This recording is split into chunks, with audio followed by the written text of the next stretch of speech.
Anniversaries are supposed to be special. A night to celebrate love, to reflect on the years spent together, to rekindle the spark that once burned so effortlessly. That's exactly what I thought we were doing when my wife and I planned a weekend staycation for our 6th wedding anniversary. It was supposed to be just us, a break from the endless demands of parenting, work, and life itself. Our 3-year-old son, the center of our world, was spending the weekend with his grandparents. For once we could breathe, reconnect, remember why we chose each other. Things hadn't been easy lately. Marriage was work. That's what people say, right? But for the past year, it felt like we were losing each other. Conversations had turned transactional, discussing schedules, responsibilities, grocery lists. The small affectionate touches had faded. We had become distant. We knew it. That's why we started therapy. Our consultant emphasized that intimacy is not only physical contact, it is emotional closeness, trust, the opportunity to see each other again. We were trying, and tonight was supposed to be proof that we were making progress, and at first, it was. We checked into a cozy boutique hotel, a place we had stayed once before, in the early days of our marriage. Nostalgia wrapped around us like a warm blanket. For a few hours, we felt like us again. Dinner was amazing. We went to the restaurant where we had our first big date, laughing about how broke we were back then, how we barely scraped together enough money for a bottle of wine. The laughter came easily, naturally, like we had rewound time. After dinner, we walked through the city streets, hand in hand, our fingers laced like they used to be. She looked beautiful, more beautiful than I had let myself notice in months. We kissed under the glow of streetlights, our breaths warm in the cool night air. I thought for the first time in a long time that maybe we were okay. Then, later that night, everything changed. Back in our hotel room, we stumbled into bed, tangled up in each other. The walls that had formed between us began to crumble. It was us finding our way back. Her hands were on me, her breath hot against my skin. It was urgent, raw, the kind of passion that had been missing for so long. We needed this. And then, in the heat of it, she moaned. His name, not mine, his, not some random name. A name I knew. A name that instantly set my blood on fire. A name from our friend group. A name belonging to a man I had never once considered a threat. A name that now sounded like a gunshot in my ears. I froze. She did too. The room, which had been filled with heat and movement just seconds ago, turned ice cold. For a split second, I convinced myself I misheard her. Maybe it was a mistake. Maybe she said something else, something that only sounded like his name in the haze of the moment. But then I saw her face. Her entire expression changed, like she had just been hit by a truck. Her eyes went wide, her lips parted, and her breath hitched in her throat. I pulled away, my body suddenly feeling too hot, too tense. "What did you just say?" She blinked, shaking her head rapidly. "What?" Her voice was tight, too tight, like she was already scrambling for a way out. "You said his name?" My voice didn't sound like my own. It was sharp, clipped, like someone else was speaking through me. She let out a breathless, nervous laugh. "Oh my God, no, I didn't mean to. It was just a slip, like a texting typo. I wasn't thinking, I swear." "A texting typo? That's the best she had?" I sat up, my pulse slamming in my ears. "Why would you even say his name, of all people?" She hesitated. And that hesitation, it told me everything. When she finally spoke again, her voice was too fast, too desperate. "I was just caught up in the moment. You were making me feel so good that—" "Bullshit." My voice cut through hers like a blade, because this wasn't some random mistake. If she had called me by an ex's name from 10 years ago, that would have been one thing. That would have been history creeping in. But this was someone we saw all the time. Someone she texted, someone we had dinner with, someone who had sat on my couch. And suddenly, everything made sense. She hadn't just been saying his name. She had been thinking about him while she was with me. My stomach twisted, bile rising in my throat. I swung my legs off the bed, breathing hard. "Tell me the truth right now." Her voice wavered. "It's nothing, I swear. I don't know why it happened. Maybe because I was texting him earlier in the group chat and his name was just in my head." I turned to face her, my jaw clenched so tight it hurt. "Try again." She panicked. "Why are you making such a big deal out of this? It's just a mistake." A mistake. She wanted me to believe this was nothing. She wanted me to pretend it never happened, like I was supposed to smile through it, shove it under the rug and go back to being her fool. I couldn't. I wouldn't. I stood up, my entire body trembling. She reached for me, her hand shaking. Please, don't let this ruin our anniversary. Ruin our anniversary? She wanted to act like I hadn't just heard the single most damning thing she could have ever said in bed. I stared at her, feeling something inside me break. Without a word, I grabbed my shirt, yanked it over my head, and walked out of the room. I walked out of that hotel room. My skin was burning, my breath coming in short, uneven gasps. What the hell just happened? The hallway stretched in front of me, dimly lit, silent except for the muffled sounds of distant conversations behind closed doors. I needed air, I needed space. My feet carried me to the hotel lobby. The warm glow of chandeliers felt unnatural, like I had stepped into a world that didn't match my reality. People sat around laughing over drinks, completely unaware that somewhere upstairs, a marriage was cracking apart. I sank into one of the lounge chairs near the entrance, elbows on my knees, hands gripping my head. She said his name, not mine. His man we both knew, a man I had never once thought of as a threat. I replayed it in my head, the way her voice had sounded, breathless and lost in the moment, the way she had frozen when she realized what she had done. She knew exactly what it meant. That's why she panicked. My phone buzzed. I glanced at the screen, my stomach twisting. Wife. Where are you? Wife. Please come back to the room, let's talk. Wife. You're blowing this out of proportion. I turned my phone over, face down. I couldn't even look at her name right now. Was I overreacting? That's what she wanted me to think. That it was nothing. That it was just some stupid slip-up. That shouldn't mean anything, but I knew better. I ran a hand down my face, exhaling sharply. If it was nothing, why did she look so scared? Outside, through the tall hotel windows, the city stretched before me. Streets glowed under neon signs.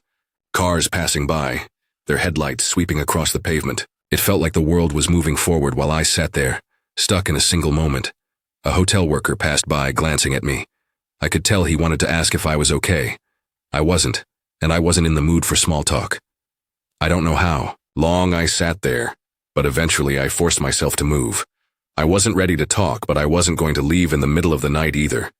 I needed to face her. When I opened the door to our room, she was sitting on the edge of the bed, knees drawn up to her chest. The second she saw me, she jumped up. Oh my God, finally. I was so worried. I didn't answer. I just closed the door behind me and leaned against it, staring at her. She took a cautious step forward. Can we talk? I sighed. Talk.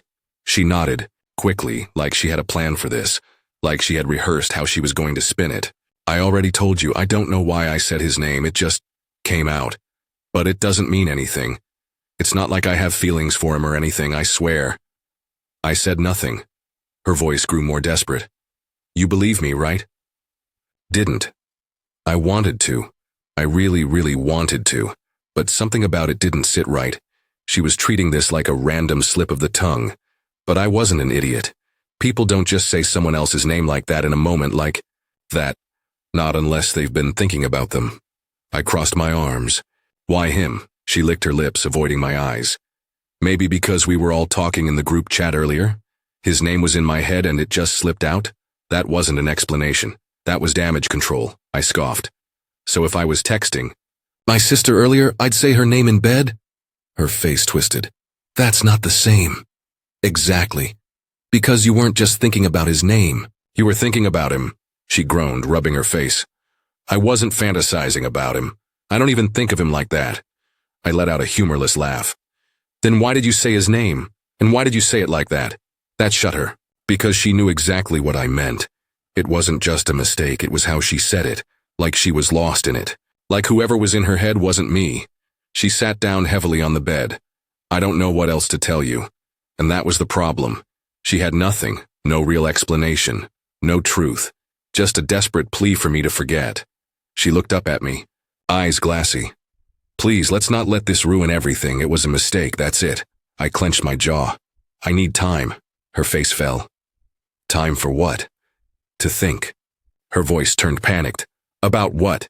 You know I love you, right? I closed my eyes for a second, then grabbed a pillow from the bed. I'm sleeping on the couch. She shot up. No, please don't do this. Let's just fix it. I ignored her and walked out to the hotel couch. She didn't follow me. I lay down, staring at the ceiling, my mind racing. I loved her. I really did. But something had shifted, something I wasn't sure we could ever get back. I barely slept that night. I lay on the stiff hotel couch staring at the ceiling, my mind caught in an endless loop. Every time I closed my eyes, I heard her voice again. The way she said his name. Soft. Breathless. Like it had come from somewhere. Deep inside her, not mine. His. The minutes dragged into hours. The room was silent, but inside my head it was chaos. Was this really a one-time mistake? Some weird accident?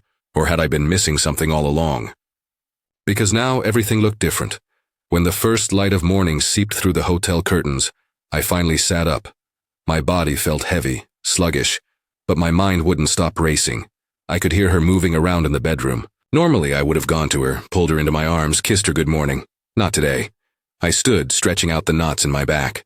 Every muscle in my body ached, not from the couch but from the weight of uncertainty. I took my time, in the bathroom, letting the hot water run over my head, hoping it would clear some of the poison building inside me. It didn't. When I stepped out, towel wrapped around my waist, she was sitting on the edge of the bed, watching me. Her face was tense, her fingers tangled in the sheets. "Are we okay?" she asked softly. I sighed, rubbing the towel over my hair. "I don't know." Her eyes immediately filled with tears. "Baby, come on. Don't let this break us. You know me. I would never hurt you like that." I stared at her. "Wouldn't you?" "Because you did. You just don't want to deal with the consequences." She reached for me, but I stepped back. Her hand hovered in the air before she slowly let it drop. "I already told you. It was just a mistake." I sat down on the chair across from her, hands clasped together. My voice was quieter this time. "A mistake is calling me by the wrong name when we're ordering takeout. This wasn't just a mistake." She swallowed hard. I don't know what else to say. I nodded like I understood, but I didn't. I pulled on my clothes in silence. The room felt smaller, colder. She watched my every movement as if she was trying to figure out what I was thinking. I wasn't sure myself. Home, but not really. When we pulled into the driveway, the weight in my chest didn't lift. The house, which was supposed to be our safe place, suddenly felt foreign, like I was stepping into something that had been tainted. Then the front door swung open. "Mommy! Daddy!" Our son ran toward us, his little arms outstretched, his tiny feet thudding against the floor. I scooped him up, holding him tight. For the first time in 24 hours, my chest loosened. He was the only thing keeping me grounded right now. My wife hovered nearby, watching me, as if waiting for me to finally look at her the way I used to. I didn't.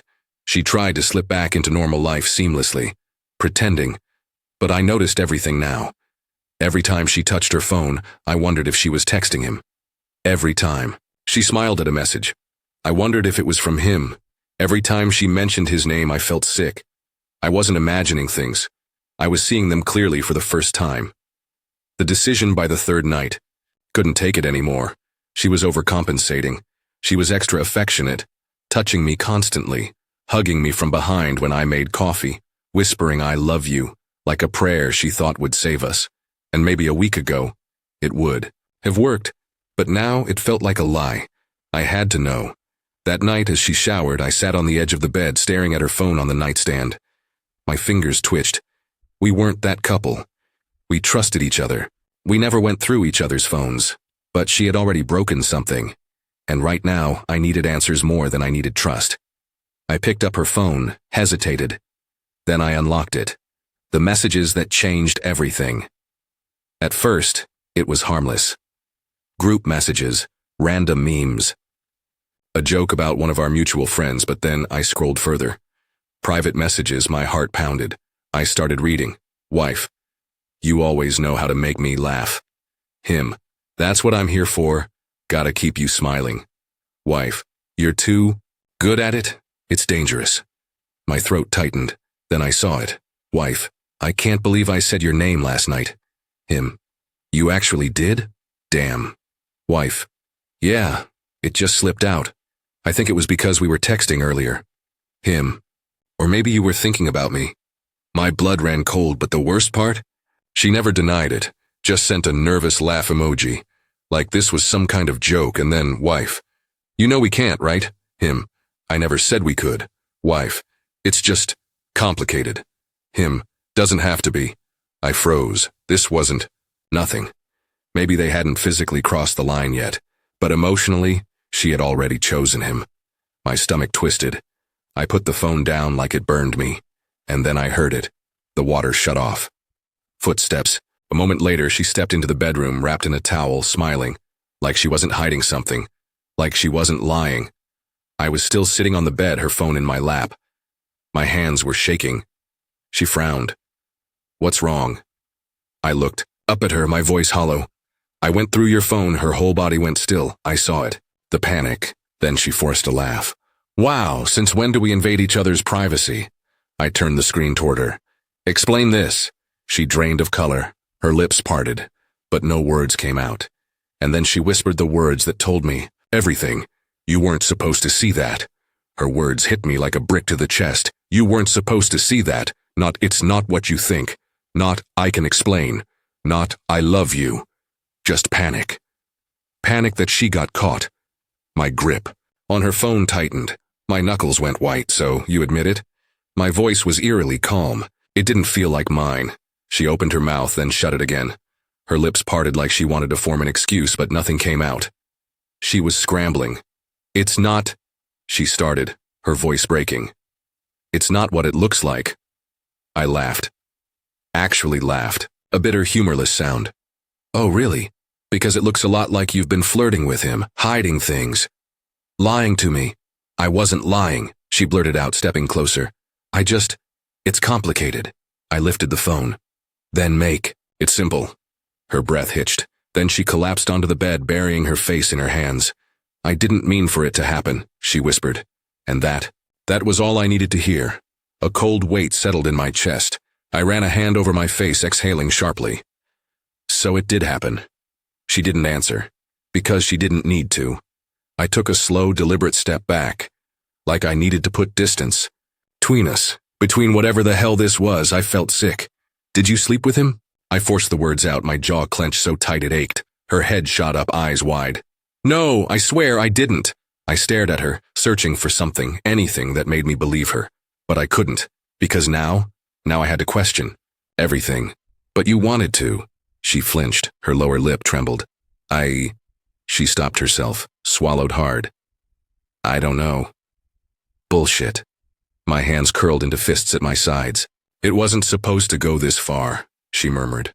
I laughed again, shaking my head. "But it did." Her face crumpled. Tears spilled down her cheeks. "I love you.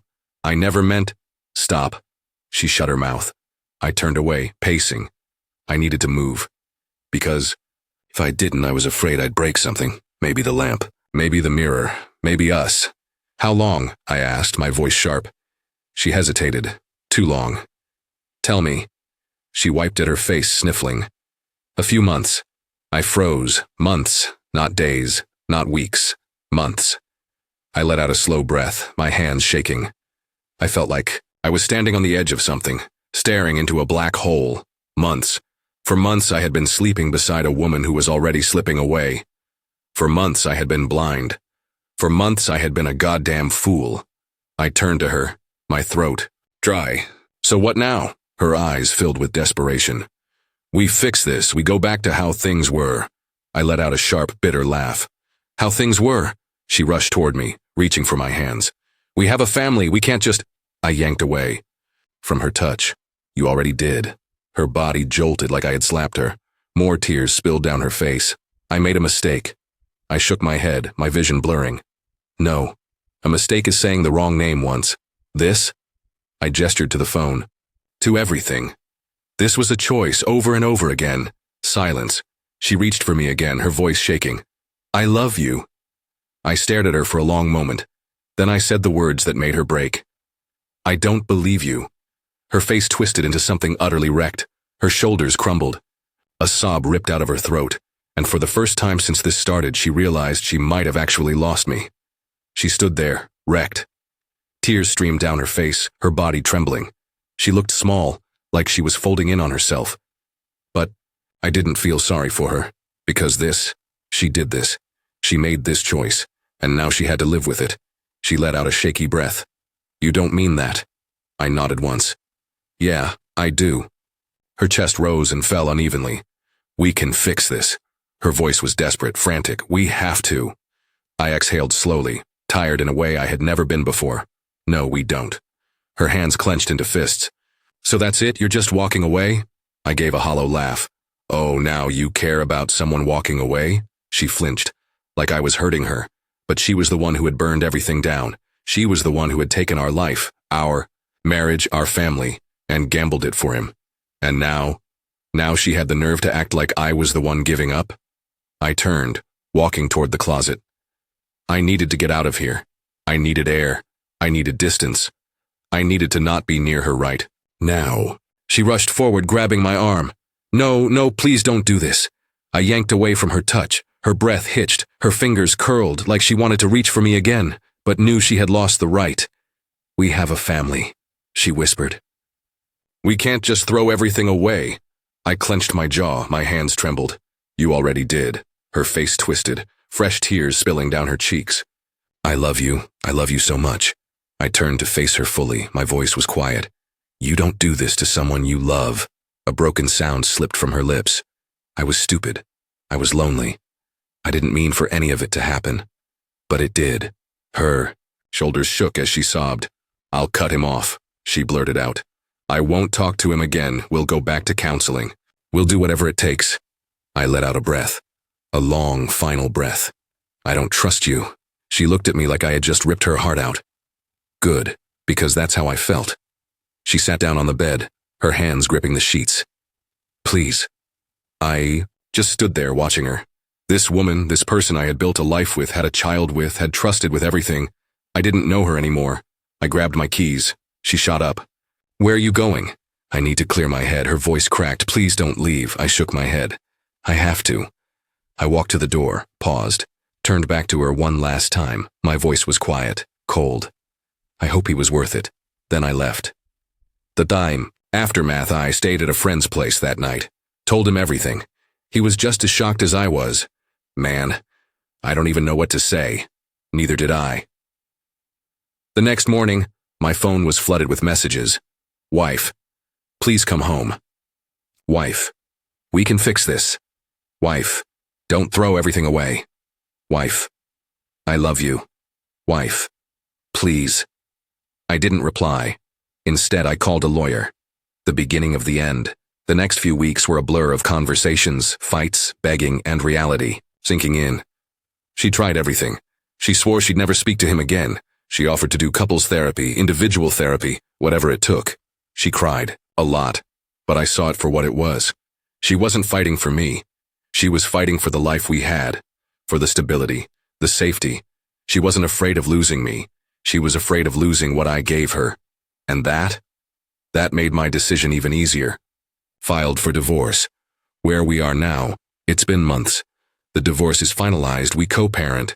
We stay civil, for our son, only for him, and her, and him. They're not together, but they still talk, which tells me everything I need to know. She never really let him go. She just wanted to keep me while she had him. But I refuse to be anyone's backup plan. Final thoughts if you're reading this and your gut tells you something is wrong. Listen to it. Because I almost didn't. I almost let her convince me I was crazy. I almost let her make me believe I was the problem. But I wasn't. She was. And now, I'm free. She stood there, wrecked. Her breath was uneven, her hands trembling. She looked like she wanted to say something, to fight, to argue, to beg. But there was nothing left to say. I had made my decision, and she knew it. You don't mean it, she whispered. I exhaled slowly. Yeah, I do. Her shoulders collapsed, her lips parted like she wanted to keep pushing, but the look on my face must have told her there was no point. I turned away, reaching for my bag. I wasn't staying here another second. She took a shaky step forward. What am I supposed to do? I paused. My grip tightened on the strap. Then without looking at her, I answered. Live with it. And then I walked out the door. The divorce, I didn't go home that night, didn't answer her texts, didn't call her back. I was done. The next morning I contacted a lawyer. The legal process was brutal. There were fights, tears, begging. She tried everything. Let's go to counseling. I'll cut him off completely. Please don't throw this away. But she still didn't get it. I wasn't throwing anything away. She had already done that. All I was doing was refusing to stay in the wreckage. She cried in front of her parents, told them I was being unforgiving. She told mutual friends that she made a mistake and that I was overreacting. She told herself that she could fix this, but I knew better. The final blow. Few weeks after I moved out, I heard through a mutual friend that she was still talking to him, that she never really cut him off, not officially, not emotionally, and that told me everything I needed to know. She didn't fight for me. She fought for the life I gave her. She wasn't afraid of losing me. She was afraid of losing the stability, the comfort, the future I built for us. She wanted to keep what was safe while still chasing what was exciting, and I refused to be part of that. The divorce was finalized not long after. She didn't take it well, but in the end she signed the papers. She let me go. And honestly, I was better off without her. Where we are now, we co-parent, we stay civil for our son, only for him. But love, that's gone. And him? They aren't together, but they're still connected. Maybe they text, maybe they meet up in secret, maybe they just sit with the idea of each other in their heads, never fully letting go. I don't know. I don't care, because for the first time in a long time, I'm free. Final thoughts. If you ever get the feeling that something is off, trust it. Almost didn't. I almost let her make me believe I was crazy. I almost let her convince me I was overreacting. I almost let myself think that I was the problem. But I wasn't. She was. And now, she can live with the consequences. And me? I get to start over. Without her. Without lies. Without regret. That's the end of today's story. Did things turn out the way you thought? Or were there some surprises along the way? Share your thoughts in the comments. I'd love to hear what you think. If you enjoyed this journey, don't forget to hit the like button. And if you haven't joined the community yet, now's the perfect time. Subscribe and turn on notifications so you're always the first to catch new stories. Thanks for watching, and I'll see you in the next adventure.